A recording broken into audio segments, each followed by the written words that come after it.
हो जाए तो बता देना।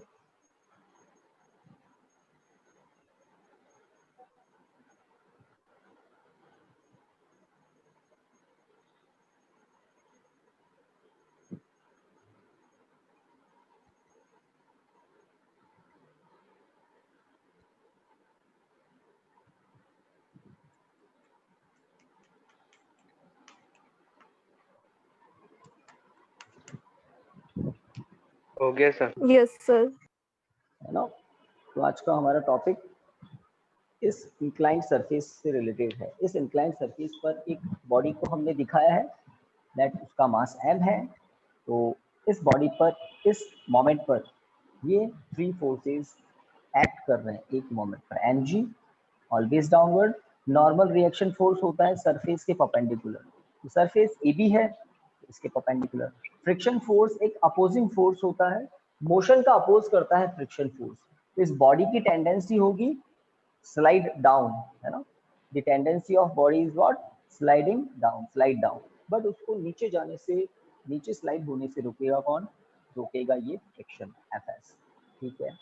फ्रिक्शन फोर्स के फॉर्मूलाज की आप बात करें तो आई थिंक आपको याद होगा, मैंने बताया था फ्रिक्शन फोर्स क्या होता है। Yes sir. ये होता है, 3 फॉर्मूलाज बताए थे, इसमें एक ये भी था। स्टैटिक फ्रिक्शन के केस में हम ऐसा कहते हैं, एन नॉर्मल रिएक्शन और एस म्यू एस है कोफिशिएंट ऑफ स्टैटिक फ्रिक्शन। ठीक है। अब देखिए कंपोनेंट की हम बात करते हैं। तो कंपोनेंट में अगर मैं नॉर्मल रिएक्शन फोर्स के बिल्कुल बैकवर्ड एक लाइन ड्रॉ कर दूं यहाँ पर, तो गाइस थोड़ा सा कोई मुझे हेल्प करो, ये एंगल कितना होगा, ये वाला थोड़ा सा सोचना पड़ेगा ठंडे दिमाग से, ये एंगल कितना होगा। जबकि आपको दिख रहा है ये 90 है, ये थीटा है, और ये 90 माइनस थीटा हो जाएगा, सब जानते हैं। राइट एंगल ट्राइंगल है, लेट इस 90 डिग्री वाले पॉइंट को मैंने सी पॉइंट लिख दिया। तो ये एंगल कितना होगा, मुझे ऐसा लग रहा है ये थीटा ही होगा, ये थीटा ही होगा।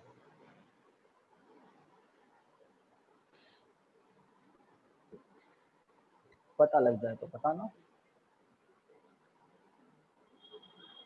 तो अभी किसी को पता नहीं लगा, देखिएगा।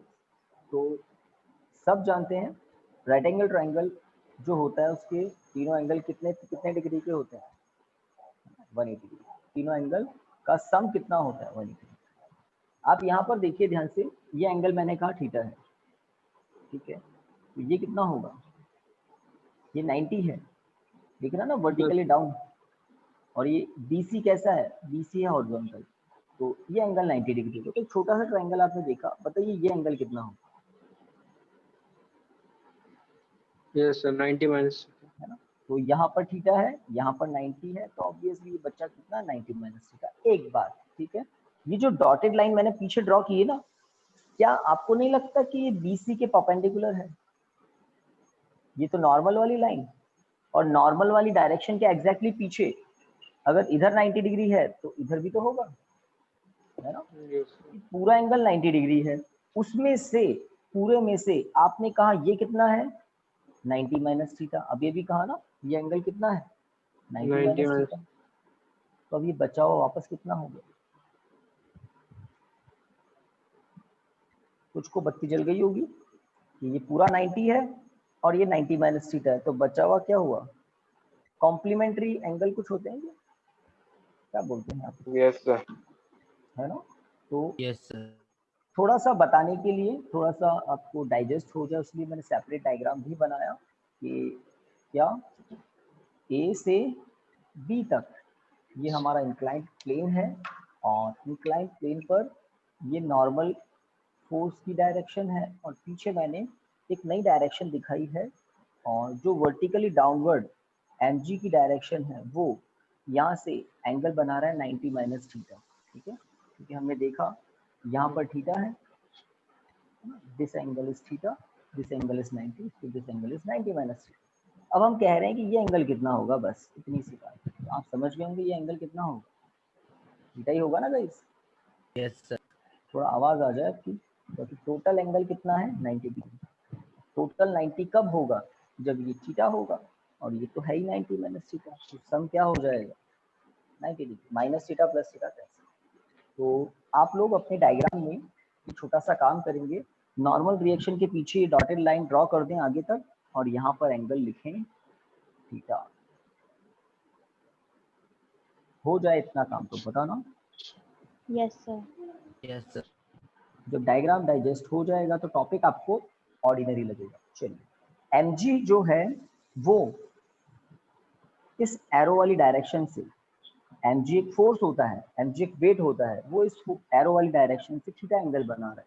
तो mg जो वेट है वो कहाँ से थीटा एंगल बना रहा है वो आपको दिख रहा है। तो ऑब्वियसली आप mg के कंपोनेंट अगर निकालना चाहें तो mg इधर हो जाएगा mg cos थीटा, और इस डायरेक्शन में आपको लिखना पड़ेगा mg sin थीटा। याद आया आपको? वही अगर कोई वेक्टर किसी पर्टिकुलर डायरेक्शन से थीटा एंगल बना रहा है तो वेक्टर का उस पर्टिकुलर डायरेक्शन में कोफिशिएंट होता है a cos थीटा, जहां से एंगल बन रहा है स्टार्ट हो रहा है, और उसके परपेंडिकुलर डायरेक्शन एंड उसके परपेंडिकुलर डायरेक्शन में मिलता है। तो यही हुआ mg के साथ, sin थीटा, है ना? यही हुआ mg के साथ। mg एक वेट है और mg जहां से थीटा एंगल बना रहा है उस डायरेक्शन में mg cos थीटा, और उसके परपेंडिकुलर डायरेक्शन में मतलब इस डायरेक्शन में mg sin थीटा आपको डायग्राम में शो करना है। कर दिया? Yes sir. हम डायग्राम में कुछ भी ऐसे ही नहीं करते, सब कुछ अंडरस्टैंड करते हुए। आपको बताया था सबसे पहले एक प्लेन है उसके ऊपर बॉडी रखी हुई, तो हम सब जानते हैं mg डाउनवर्ड होता है। एक बात हम सब जानते हैं, नॉर्मल रिएक्शन फोर्स सरफेस के परपेंडिकुलर होता है। हम सब जानते हैं फ्रिक्शन फोर्स अपोजिंग फोर्स होता है मोशन के अपोजिट। मोशन डाउनवर्ड हो सकता है तो फ्रिक्शन अपोजिट हो सकता है। फिर हमने एंगल की बात कर ली कि ए बी जो इंक्लाइन सरफेस है वो हॉरिजॉन्टल से अगर थीटा एंगल बना रहा है तो यहाँ पर एंगल थीटा कैसे होगा वो हमने बात कर ली। फिर हमने mg के कंपोनेंट भी दिखा दिए, ठीक है। अब ये जो नॉर्मल रिएक्शन फोर्स है ना, normal reaction Yes, force, yes sir. ये mg cos थीटा के अपोजिट दिख रहा है साफ साफ। Yes sir. cos थीटा के अपोजिट दिख रहा है साफ साफ। एक बात और देखिए, mg sin थीटा fs के अपोजिट है, फ्रिक्शन फोर्स के sir. एग्जैक्टली अपोजिट है, एरो देख सकते हैं। हम इसीलिए mg को कंपोनेंट में रिजॉल्व करना चाहते हैं। तो डायग्राम तो कंप्लीट है। चलिए आपको एक डेफिनेशन सबसे लास्ट में करेंगे। चलिए, तो डायग्राम हो गया, सभी ने कर लिया। कुछ लिख लीजिएगा इस जो मैं बोल रहा हूँ, लिखिए।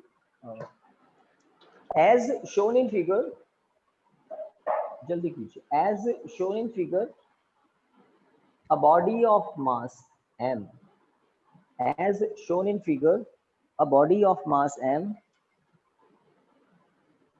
a body of mass m is placed on an, is placed on an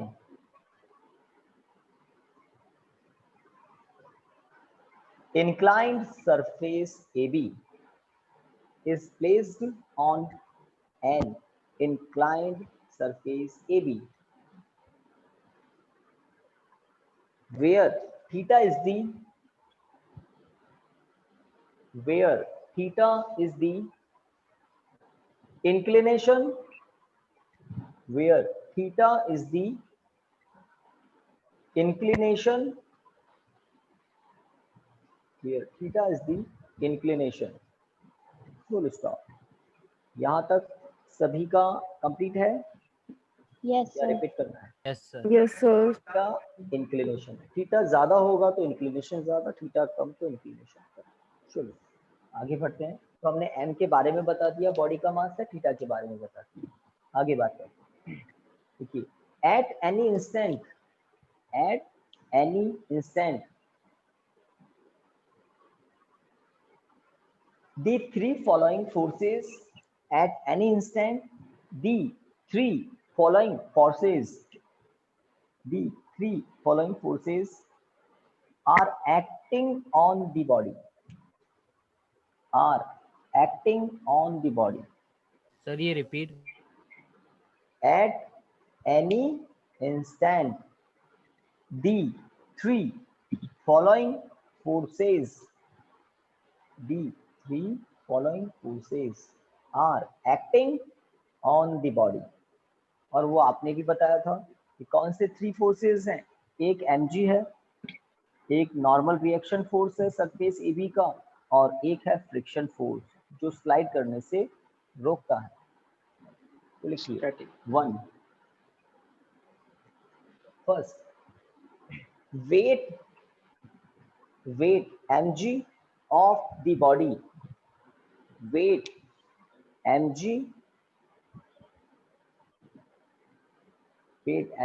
of the body vertically downward, full stop। एक का आपने लिख दिया weight mg of the body vertically down। Second लिखिए नॉर्मल रिएक्शन, फटाफट लिख लें, normal reaction of the surface, normal reaction bracket में कैपिटल एन लिख सकते हैं, of the surface, full stop. And third point लिख लें, and friction force, friction force. Sir हाँ बोलिए सर स्टैटिक जल्दी लिखेगी नहीं सर, लिखेगा नहीं, स्टैटिक नहीं। लिखना है सर। नहीं जरूरत नहीं है, फ्रिक्शन फोर्स जनरल हम बात कर रहे हैं ना, एक्चुअल में अगर ये बॉडी स्लाइड कर रही होगी ना तब भी फ्रिक्शन होगा, वो काइनेटिक होगा। सर रुकी हुई है सर तो डायग्राम में जो स्टैटिक होगा, रुकी हुई है तो स्टैटिक होगा, है ना। फ्रिक्शन फोर्स हम जनरल वर्ड लिखेंगे, जनरल जरूर लिखें। तो थर्ड नंबर पर लिखिए फ्रिक्शन फोर्स, ऐसे आपको ये पता भी लग रहा है कि अभी स्टैटिक है। Friction force between, friction force between the contact surface, friction force between the contact surface opposite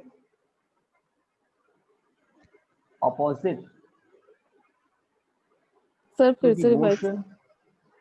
third number पर लिख रहे हैं आप लोग फ्रिक्शन फोर्स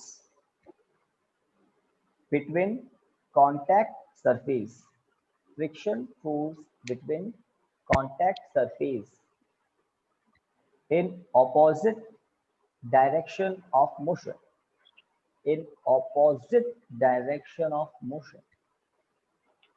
तो बॉडी की टेंडेंसी होती है डाउनवर्ड स्लाइड करने की, तो फ्रिक्शन ऑटोमेटिकली अपोजिट डायरेक्शन, रोकने के लिए। तो ये तीनों Sir, फोर्सेस आपने, हाँ बोलिए बोलिए। अपोजिट डायरेक्शन के बाद रिपीट करना। तो उसके बाद अपोजिट डायरेक्शन के बाद तो कुछ नहीं है, opposite direction of the motion लिखा है ना गाइस, बस yes sir. Yes yes sir. Opposite direction of the motion, full stop.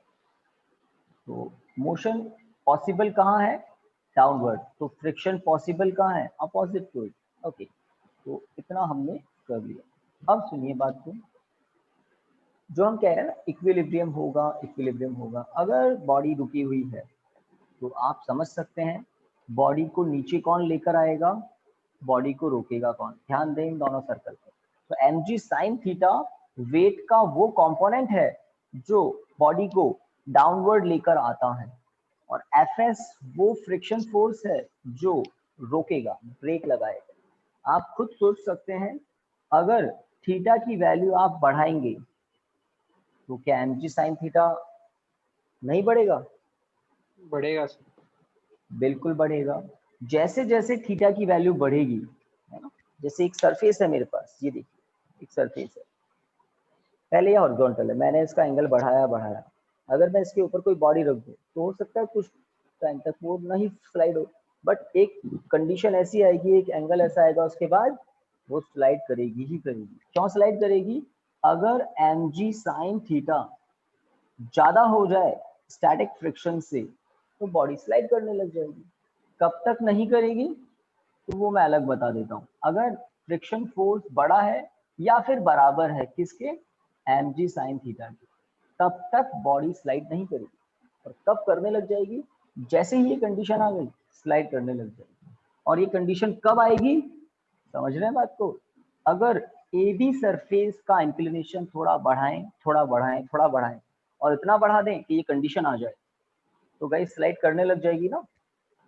Yes yes sir. तो बस यही हमें समझना था कि कब करेगी और कब नहीं करेगी। तो ये है वो कंडीशन, बॉडी स्लाइड नहीं करेगी, रुकी रहेगी। और ये है वो कंडीशन, स्लाइड करने लग जाएगी। और जब स्लाइड करने लग जाएगी तो कंडीशन ही अलग हो जाएगी, काइनेटिक फ्रिक्शन में चला जाएगा फिर वो केस है ना। बट हम इस टॉपिक में इक्विलिब्रियम की बात कर रहे हैं, मतलब हम जानते हैं कि हमें बॉडी को मोशन नहीं करने देना है, मोशन नहीं करना, इक्विलिब्रियम में रखना है। चलिए, फोर्सेस की बात हो गई, कंपोनेंट की बात हो गई। लिखिए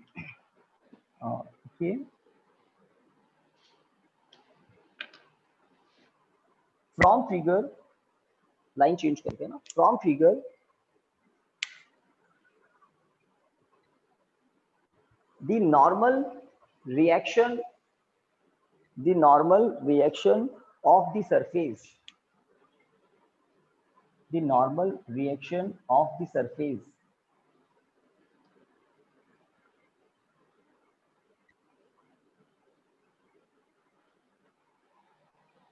balanced by the normal reaction of the surface balanced by mg, इसमें थोड़ा चेंज कर रहा हूं, बैलेंस बाय,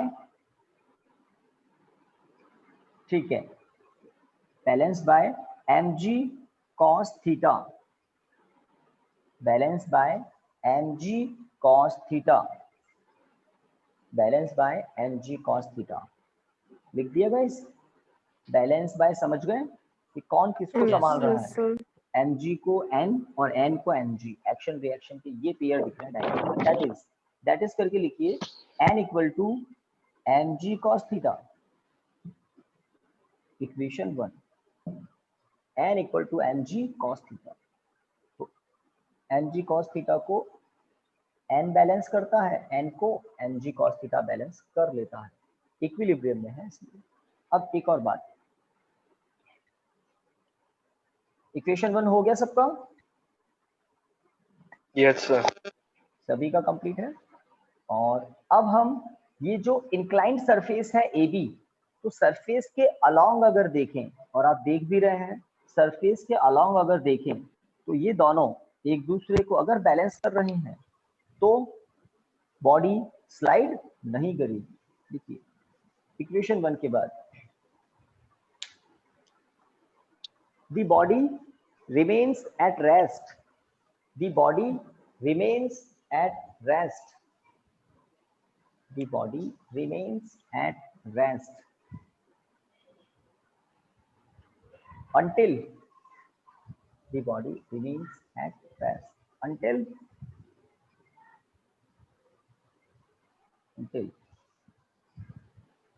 लाइन चेंज कर दी है ना, until के बाद, until Fs greater than equal to mg sin theta, mg sin theta. इसलिए ये समझाया पहले था। और आपको पता है बॉडी स्लाइड कब करेगी, जो mg sin थीटा ग्रेटर हो जाएगा। अभी तो उल्टा करना पड़ेगा, जो आप कह रहे हैं जब mg sin थीटा की वैल्यू ज्यादा होने लग जाए कब तक नहीं करेगी भाई। अगर fs बड़ा है mg sin थीटा से तो टेंशन ही नहीं है, बराबर हो गया तो भी नहीं करेगी, जैसे ही बड़ा हो गया तो करेगी। तो आपने इक्वेशन 2 लिखा है, डन गाइस, हो गया equation 2। Yes Yes, sir. Yes sir. मुझे बताइए fs क्या होता है, तो आप सभी कहेंगे fs, बिल्कुल सही, आप सभी कहेंगे u/n होता है ना। तो आपसे मैं थोड़ा सा Yes, चेंज sir. ये करवा रहा हूँ एफ एस की प्लेस पर मैं कह रहा हूँ आप लिखिए म्यू एस एन, बाकी सब कुछ ऐसा का ऐसा। और इस चेंज को करने के बाद हम इक्वेशन 2 नेक्स्ट स्टेप को अगर दे दे तो ज्यादा बेटर रहेगा। रीजन भी लिख दें, because mu S N equal to F S या F S equal to mu S N. चलिए अब आपको गाइस डिवाइड करना है, इक्वेशन 2 को 1 से डिवाइड करना है। मुझे बताइए क्या होगा, क्योंकि इक्वेशन 1 में इक्वल टू है, इक्वेशन 2 में ग्रेटर देन इक्वल टू है, ग्रेटर देन। तो अगर मैं इक्वेशन 2 को इक्वेशन 1 से डिवाइड कर दूं तो एक्सप्रेशन कैसा मिलेगा ये पूछ रहा हूं।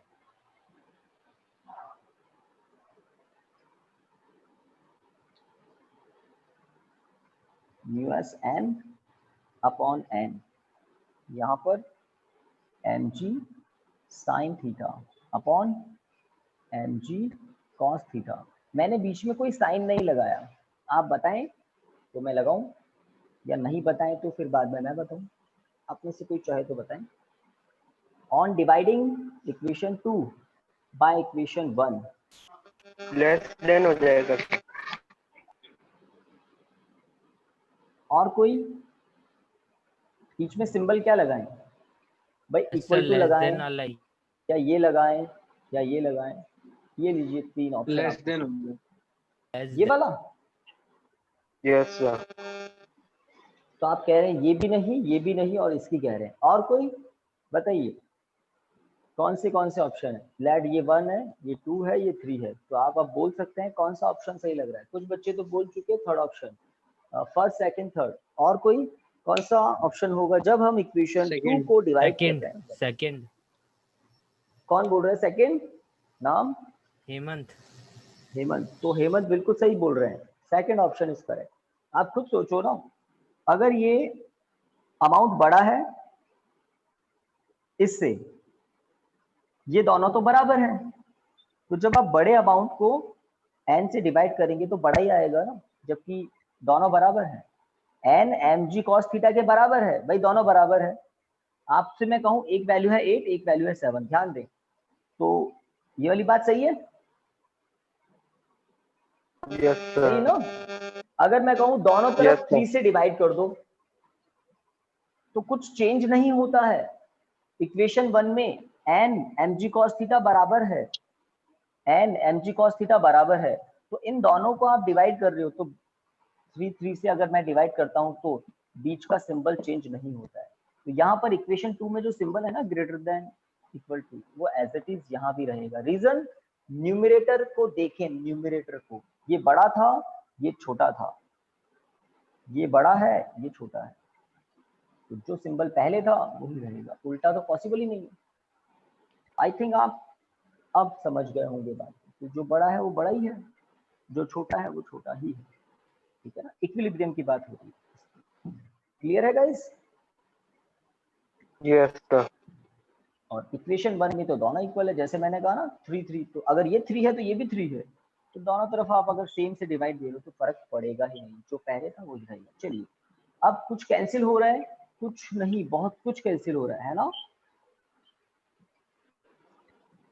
tan theta. Is this okay? N Yes, cancel, yes sir. Yes Yes, sir. sir. mg से mg कैंसिल, तो ये एक एक्सप्रेशन आया है, ये एक एक्सप्रेशन आया है। तो वो जो मैं कह रहा था ना, एक प्लेटफॉर्म है, उसको आप इंक्लाइन बढ़ाते जा रहे हैं, बढ़ाते जा रहे हैं, कहीं तो ऐसा केस आएगा जब स्लाइड करेगा। तो ये तो है इक्विलिब्रियम के लिए। ओके गाइस, आपने हेडिंग में लास्ट में ब्रैकेट में देखा था ना एंगल ऑफ रिपोज, उसकी डेफिनेशन आने वाली है, एंगल ऑफ रिपोज। तो इक्विलिब्रियम के लिए कंडीशन आपके सामने है ना?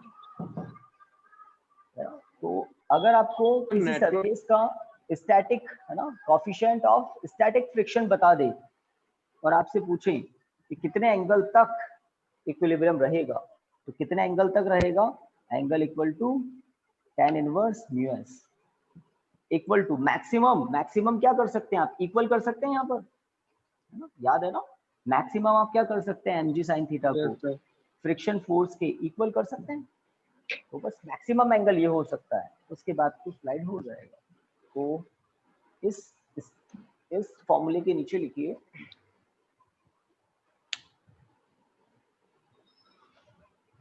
Maximum angle of inclination, for maximum angle of inclination, ऐसा लिख देना, फॉर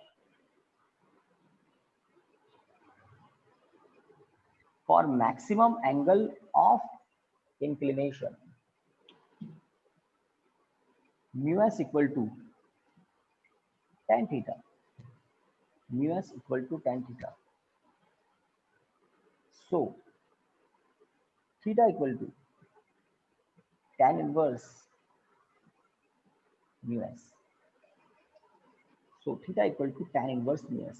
कुछ न्यूमेरिकल में ये काम आएगा जब आपसे कहेंगे मैक्सिमम एंगल क्या होगा, मैक्सिमम कितना इंक्लिनेशन कर सकते हैं। अगर म्यू एस गिवन हो तो आप इस फॉर्मूले से डायरेक्ट आंसर पता लगा। तो अब एक डेफिनेशन आपको और लिखवाते हैं। तो टॉपिक तो सिंपल है बट समझना था, है ना, और इतना हम थोड़ा आराम से कर रहे हैं कि आप पढ़ते पढ़ते बहुत सी चीजें आपके ब्रेन में, है ना, बिल्कुल फ्रीज हो जाए, चीजें लर्न भी होती जाए। Yes guys, angle of repose की डेफिनेशन आएगी इस फॉर्मूले के बाद। एक इन्वर्टेड कॉमा में डेफिनेशन लिखनी है आपको, टॉपिक से रिलेटेड है ना, बात बहुत ऑर्डिनरी सी है बट इम्पॉर्टेंट है। स्टार्ट कर सकते हैं फॉर्मूले के नीचे। Yes sir. स्टार्ट कीजिए, लिखिए the maximum value of angle of inclination, the maximum value of angle of inclination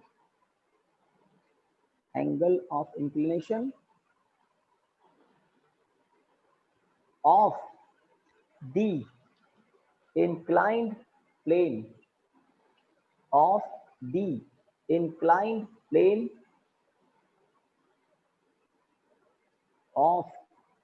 inclined plane with horizontal direction,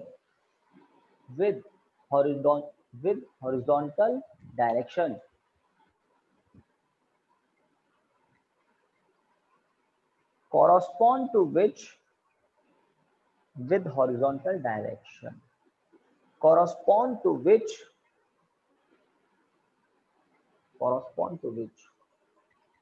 a body remains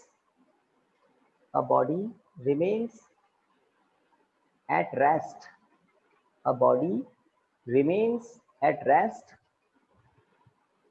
which placed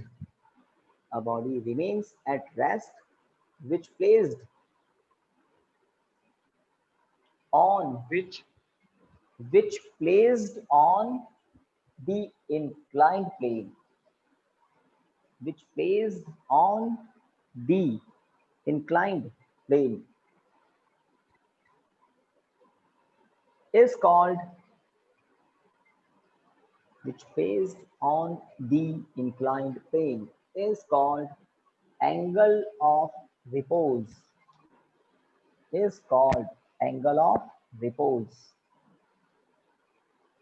called angle of repose, Done guys? इसको समझना Yes, भी sir. है, yes sir. और because आधी बात मैंने पहले बता दी थी तो काफी कुछ हो सकता है कुछ बच्चों को डाइजेस्ट हो गई हो लिखते लिखते। हाँ, डेफिनेशन के बाद इन्वर्टेड कॉमा क्लोज कर देना, देखिए इट इज गिवन एज, ये फॉर्मूला आपको एक बार वापस लिखना है, इट इज गिवन एज, और यहाँ पर चलिए it is given as theta equal to tan inverse mu S, theta equal to tan inverse mu S. तो अगर आपको सरफेस जो कॉन्टैक्ट सरफेसेस हैं उसका कोएफिशिएंट ऑफ फ्रिक्शन पता हो तो इस फॉर्मूले से आप मैक्सिमम एंगल पता लगा सकते हैं up to which the body remains at rest, और वो मैक्सिमम एंगल क्या होता है, एंगल ऑफ रिपोज, और उस एंगल से इंक्लिनेशन थोड़ा सा भी ज्यादा हो जाए, उस मैक्सिमम एंगल से एंगल अगर थोड़ा सा भी ज्यादा हो गया तो 100% बॉडी डाउनवर्ड स्लाइड करना स्टार्ट कर देगी। Yes guys, got it? Yes sir. तो एंगल ऑफ रिपोज की डेफिनेशन एक बार सुन लें और समझ भी लें। तो हमने क्या कहा, ये जो इंक्लाइंड प्लेन है AB, इस इंक्लाइंड प्लेन का हॉरिजॉन्टल डायरेक्शन से जो एंगल है उस एंगल की वो मैक्सिमम वैल्यू जिसके कॉरस्पॉन्ड बॉडी स्लाइड नहीं करती है, रेस्ट पर रहती है, तो वो एंगल हमारे लिए क्या है, angle of repose.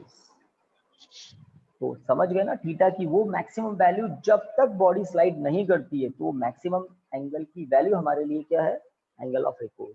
Angle of repose की वैल्यू ज्यादा होगी अगर फ्रिक्शन फोर्स ज्यादा है तो, मानते हैं बात? फ्रिक्शन ज्यादा है तो, कोफिशिएंट ऑफ फ्रिक्शन ज्यादा है तो। अगर सरफेस sir. बहुत स्मूथ है, अगर सरफेस बहुत स्मूथ है तो कोफिशिएंट ऑफ फ्रिक्शन कम हो जाएगा और आपके लिए एंगल ऑफ रिपोज भी कम हो जाएगा। आप ज्यादा एंगल बढ़ा नहीं पाएंगे, बढ़ा देंगे तो स्लाइड जल्दी करने लग जाएगी।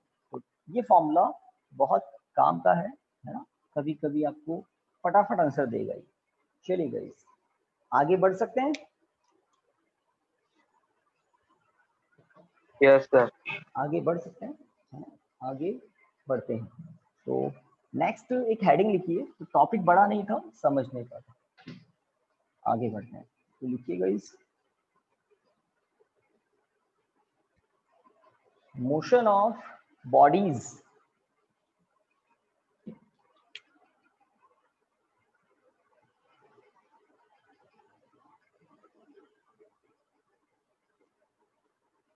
motion of bodies connected with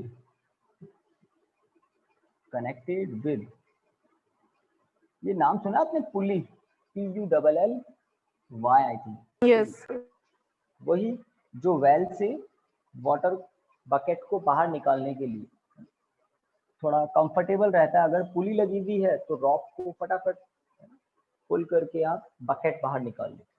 तो पुली एक डिस्क होती है, सर्कुलर डिस्क, जो रोटेट कर सकती है अपनी एक्सिस के अबाउट। चलिए, motion of bodies connected with pulley. देखिए, तो मैं कह रहा हूं ये एक फ्रिक्शनलेस पुली है, सर्कुलर होती है, दिस इज अ फ्रिक्शनलेस पुली, ठीक है। और इस पुली से हमने दो बॉडीज को सस्पेंड कर दिया। तो आप ध्यान से देखें, एक है M1 और दूसरी बॉडी, ये जो लाइन आपको दिख रही है, ये क्या होगी आपके अकॉर्डिंग, ये जो अभी मैं बना रहा हूँ, और दूसरी है बॉडी M2। तो ये क्या है,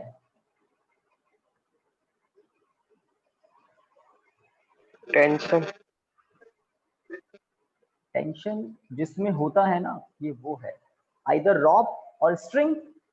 भाई ऑब्जेक्ट्स को आपने सस्पेंड किया है, ये M1 मास की बॉडी है, ये M2 मास की बॉडी है, ठीक है, और ये कोई पुली है, ठीक है, दिस इज पुली।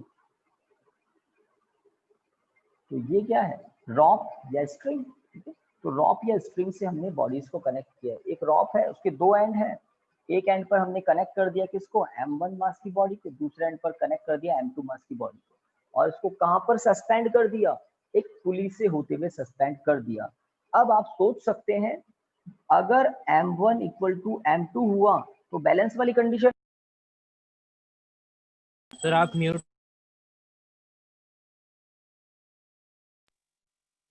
यस, अब बताइए अगर M1 इक्वल टू M2 है तो बैलेंस वाली कंडीशन आएगी।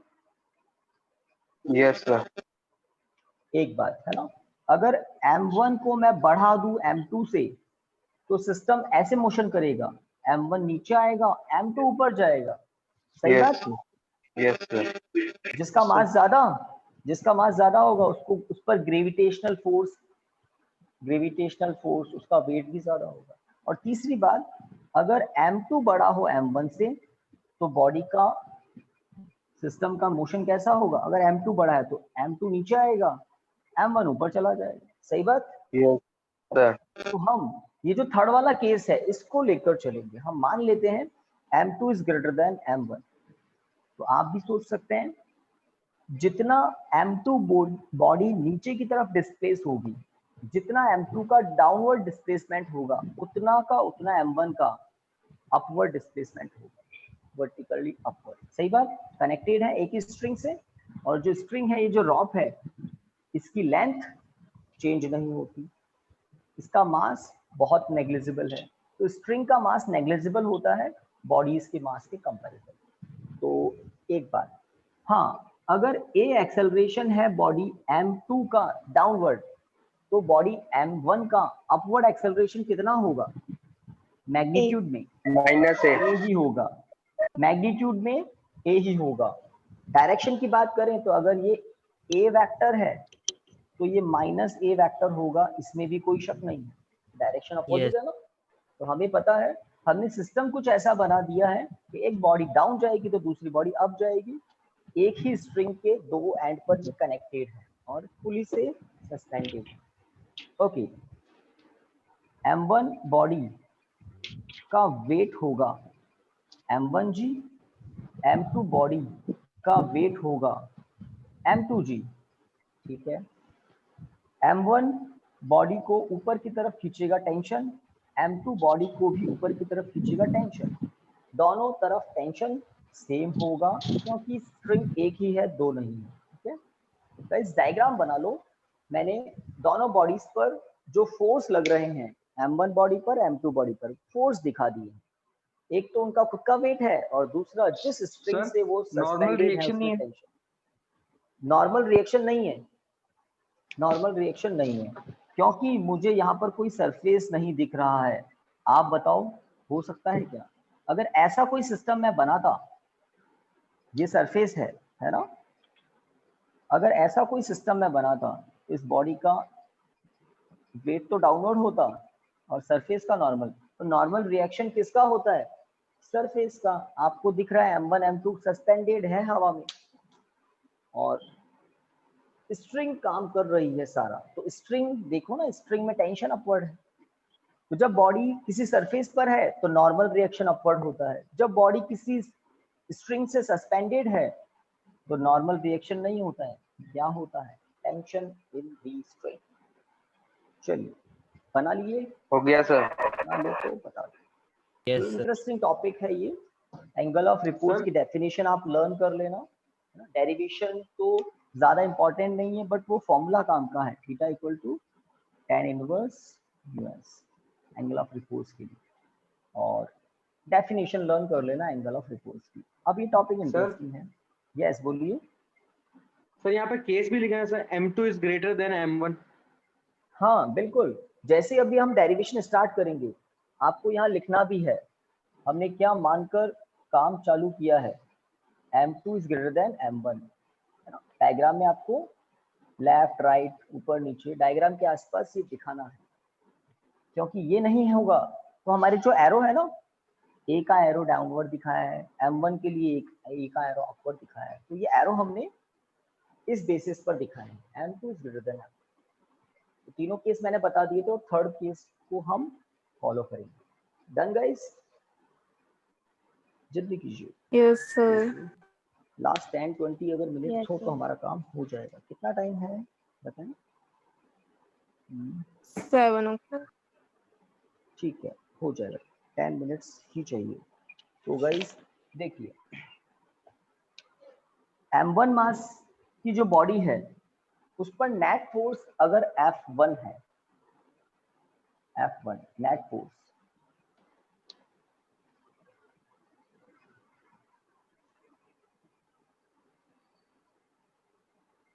net force on the body of mass m1, net force on the body of mass m1। तो F1 अगर नेट फोर्स है तो वो नेट फोर्स क्या होगा? तो आप देखें इस बॉडी पर कौन कौन से फोर्स हैं, किस किस डायरेक्शन में है, देख लिया? दो हैं, इट्स वेट एंड टेंशन, इसके अलावा तीसरा कोई नहीं। जल्दी बताइए, ठीक बात? Yes sir. ठीक बात? ओके, तो दो फोर्स हैं। ओके, बॉडी का मोशन किस डायरेक्शन में हो रहा है? जल्दी। अपवर्ड। अपवर्ड हो रहा है, अपवर्ड हो रहा है। तो इसका मतलब कौन सा फोर्स स्ट्रॉन्ग रहा होगा? Tension tension force. किसके कंपैरिजन में? m1g के कंपेयर, m1g के कंपेयर, m1g है ना। तो F1 जो नेट फोर्स है उसको देखो आप कैसे लिख पाओगे, T माइनस m1g। जो बड़ा है उसमें से छोटे को सब्ट्रैक्ट कर दें। अब F1 की डायरेक्शन क्या होगी मुझे बताओ? अपवर्ड। अपवर्ड। अपवर्ड। जिस डायरेक्शन में ज्यादा मैग्नीट्यूड वाला फोर्स है वही होगी। This is the equation of motion of body m1। तो आपको लिखना है net force on the body of mass m1। Equation चलिए 1 नहीं करते हैं। F1 तो आपका 9th क्लास का एक फॉर्मूला होता है ना, F इक्वल टू ma। मैं उसको यूज देना यस सर। चाहता हूँ। F इक्वल टू ma, इस फॉर्मूले को मैं m1 मास की बॉडी पर यूज देना चाहता हूँ। तो F1 को मैं अगर ऐसे लिख दूं तो कहाँ गलती है? F1 इक्वल टू m1a हो गया ना काम। यस। तो F1 Yes, equal to sir. हम क्या लिखेंगे? m1a। m1 मास है, a इसका एक्सेलरेशन है। तो नेट फोर्स ऐसे पता लगता है ना, कितना एक्सेलरेशन है, a एक्सेलरेशन। तो नेट फोर्स होगा m1a, इक्वेशन 1। तो थोड़ा सा फास्ट करें अब। Net force on the body of mass m1 से हमने इक्वेशन 1 बना लिया। अब सेम बात रिपीट करेंगे m2 बॉडी के लिए। तो लिखिए net force on the body of mass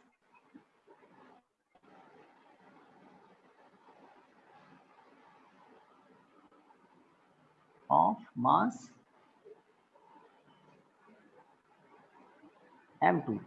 तो लेट F2 मान लेते हैं। F2 इक्वल, आई थिंक काफी बच्चे बता, सर आप म्यूट। सर म्यूट हो।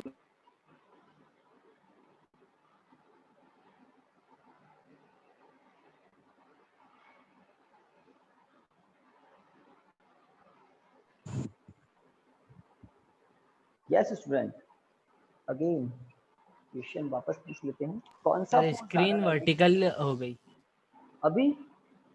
सही Yes, हो sir, सही हो गई सर। हाँ बिल्कुल सही कह रहे थे, चेंज हो गई थी। हाँ तो m2 बॉडी के लिए इन दोनों में से ज्यादा मैग्नीट्यूड किसका है? mg का। m2g का। mg मतलब m2g का, टेंशन का नहीं। रीजन आपको पता है, m2 बॉडी डाउनवर्ड जा रही है। दो ही फोर्स है, टेंशन फोर्स, वेट। डाउनवर्ड जाए तो डाउनवर्ड लेकर कौन आएगा? m2g। इसका मतलब ज्यादा मैग्नीट्यूड किसका है? m2g का। कौन किससे सब्ट्रैक्ट होगा वो देखिए। F2 इक्वल टू होगा m2g minus t, net force m2g minus yes t। Sir. और इस F2 की डायरेक्शन वही होगी जो वेट की है। नेट फोर्स F2 है, तो ज्यादा मैग्नीट्यूड वाला जिस डायरेक्शन में होता है रिजल्टेंट उसी डायरेक्शन में होता है, नेट फोर्स उसी डायरेक्शन में होता है। अब जैसे हमने m1 बॉडी के लिए m1a लिखा था, वैसे ही m2 बॉडी के लिए नेट फोर्स के प्लेस पर आप क्या लिख सकते हैं? m2a होता है। ये 9th क्लास से आप जानते हैं F इक्वल टू ma। तो F2 होगा m2 बॉडी के लिए नेट फोर्स। नेट फोर्स के लिए ही होता है ये फॉर्मूला 9th क्लास में जो आपने पढ़ा है, ma नेट फोर्स के लिए ही होता है। चलिए इक्वेशन 2 तक आप आई थिंक पहुंच गए होंगे, बताएं। Yes sir. हो गया काम आई थिंक सभी का यहाँ तक। तो हम दो इंपॉर्टेंट रिजल्ट डेराइव करने वाले हैं इस टॉपिक में। एक तो इस स्ट्रिंग में कितना टेंशन होगा उसका फॉर्मूला फॉर्मुलेट कर लेंगे, और सिस्टम का जो एक्सेलरेशन है m2 का डाउनवर्ड, m1 का अपवर्ड, उस एक्सेलरेशन का मैग्नीट्यूड भी हम पता कर लेंगे। इसकी टर्म में m1 m2 g, इन तीनों की टर्म में हम फॉर्मूला फॉर्मुलेट कर लेंगे। इक्वेशन 2 के बाद लिखिए on dividing equation 1 by equation 2। on dividing equation 1 by equation 2 we get 1 को डिवाइड कर दें 2 से, क्या मिलेगा? m1a upon m2a equal to p minus m1g upon m2g minus d। सही लिखा मैंने? इक्वेशन 1 को हमने डिवाइड किया है 2 से। जल्दी जल्दी Yes, बता दें, sir. है ना? a कैंसिल हो रहा है गाइस, Yes, को sir. कैंसिल कर दिया। a को कैंसिल करने के बाद आपको क्रॉस मल्टीप्लाई करना है, तो ध्यान दें cross multiply m1 m2g minus m1t। देखो मैंने LHS लिख दिया है, अब RHS देखिए m2t minus m1 m2 minus m1 m2g LHS भी हो गया है। क्रॉस मल्टीप्लाई m1 का प्रोडक्ट इससे किया LHS मिला, m2 का प्रोडक्ट इससे किया RHS मिला। आई थिंक सबने देख लिया, आगे बढ़ सकते हैं? Yes, sir. आगे बढ़ सकते हैं। तो m1 m2g plus m1 m2g very good equal to m2 t2 minus m1 t2 नहीं है m2t माइनस m1t। बताओ क्या किया है, देख के पता लगेगा। ये जो Sir, नेगेटिव plus टर्म है, आएगा ना सर इधर हाँ प्लस देख लो भाई, m1t। प्लस आएगा, है ना? ये m1t जो है ऑलरेडी नेगेटिव है, तो ट्रांसफर किया तो ये भी अब सही है। तो नेगेटिव टर्म्स को ट्रांसफर कर दिया तो पॉजिटिव हो गई। अंडरलाइन कर देता हूँ, इन दोनों नेगेटिव टर्म्स को हमने ट्रांसफर किया तो पॉजिटिव हो गई। तो अब कॉमन लेने का प्रोग्राम RHS में हो सकता है। देखिए 2 m1 m2g equal to m1 plus m2t। ध्यान दें m1 m2g plus m1 m2g 2 m1 m2g है ना, 1 प्लस 1 2 हो गया इधर, और यहाँ पर कैपिटल T कॉमन। तो हमारे पास एक रिजल्ट आया t equal to 2 m1 m2g upon m1 plus m2। Star लगाएं इस पर और बताएं सही बात है ना? इसके बाद ये फॉर्मूला मिल जाएगा। Yes, sir. तो अगर आपको क्वेश्चन मिले, एक एक्सरसाइज में क्वेश्चन है भी कि m1 इक्वल टू 8 kg है, m2 इक्वल टू 12 kg है, और आपको स्ट्रिंग में टेंशन पता करनी है, तो m1 equal to 8 m2 equal to 12 रख दो, g की वैल्यू 10 पुट कर देते हैं और आपको टेंशन मिल जाता है ना? टेंशन की यूनिट न्यूटन होती है। अगर कैपिटल T की ये वैल्यू मैं इक्वेशन 1 में पुट कर दूं, मुझे A की वैल्यू मिल जाएगी गाइस, मानते हैं ना? A मतलब एक्सेलरेशन ऑफ द सिस्टम।